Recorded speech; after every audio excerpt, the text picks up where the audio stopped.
ગુજરાતની રાજનીતિમાં પાટીદાર આરક્ષણ આંદોલનના જાણીતા આગેવાન અલ્પેશ કથિરિયાએ ભાજપને સમર્થન આપ્યું છે। તેમના નિવેદનથી ગુજરાતની ચૂંટણી ગણિત પર અસર થવાની શક્યતા છે।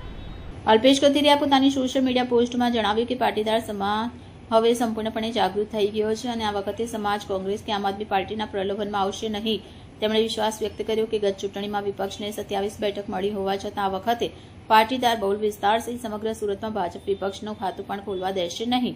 આ વખતે સુરત મહાનગરપાલિકામાં ભાજપને 100% બેઠક મળશે અને વિપક્ષનો સુપડો સાફ થઈ જશે એમ તેમણે શંખનાદ કરતા જણાવ્યું। અલ્પેશ કથિરિયા અગાઉ આમ આદમી પાર્ટીમાં સક્રિય હતા અને ગત મહાનગરપાલિકામાં ચૂંટણીમાં આપના પ્રચારમાં તેમણે મહત્વની ભૂમિકા ભજવી હતી। જોકે તાજેતરમાં એમણે કેસરીયો રંગ ધારણ કર્યો છે અને ભાજપમાં જોડાયા બાદ તેમના સૂર સંપૂર્ણપણે બદલાયા છે।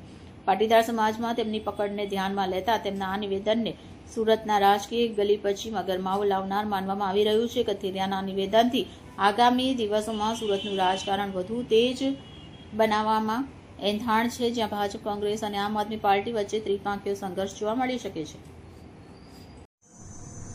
આજરોજ જે પોસ્ટ મૂકી છે એ ગુજરાતમાં જે સ્થાનિક સ્વરાજની ચૂંટણી આવી રહી છે એના અનુસંધાને છે। સ્થાનિક સ્વરાજની ચૂંટણીમાં સુરત શહેરમાં પણ એસએમસીમાં કોર્પોરેશનનું ઇલેક્શન છે। છેલ્લા 10 વર્ષથી જોઈએ છે કે જ્યાં સૌરાષ્ટ્રવાસી વિસ્તાર છે, પાટીદાર સમાજની પણ વસ્તી છે, એવા મહુબુલ્ક વિસ્તારની અંદર 9 થી 10 જેટલા વોર્ડ સુરત શહેરમાં છે।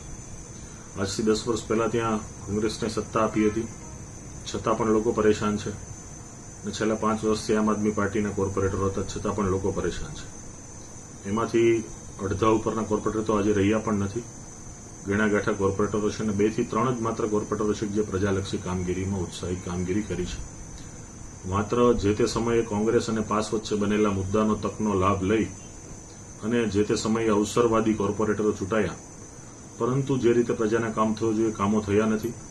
એટલે આ વખતે પ્રજાએ વિકાસની સાથે રહેવાનું, કમળની સાથે રહેવાનું અને ભારતીય જનતા પાર્ટી સાથે રહી અને સમગ્ર સુરત શહેરની અંદર કઈ રીતે ભગવો લહેરાય એ માટેનો સૌએ પ્રયાસ કરવાનો છે અને અમે પણ આ દિશામાં આગળ વધીશું આવનારા દિવસની અંદર સંપૂર્ણપણે।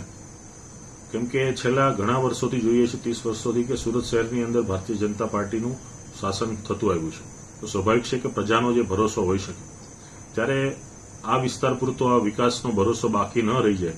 સંપૂર્ણ લોકશાહીની પરિભાષામાં જ લોકશાહીના સ્થાને રાખી અને આવનારા દિવસોમાં લોકોની સાથે સંવાદની ચર્ચાઓ કરી અને કઈ રીતે એક સાથે જ ભારતીય જનતા પાર્ટીને મદદરૂપ થઈ શકાય અને આ વિસ્તારને પણ પ્રાયોરિટી મળે અને આ જે બહુમૂલ્ક પાટીદાર સમાજ અને સૌરાષ્ટ્રવાસી જે વિસ્તાર છે એ પણ આ વિકાસની ગાથામાં ભળે અને સંપૂર્ણ સુરત શહેરમાં મજબૂતાઈથી સંપૂર્ણ ભગવો લહેરાય એ માટેનો અમારો પ્રયાસ રહેશે।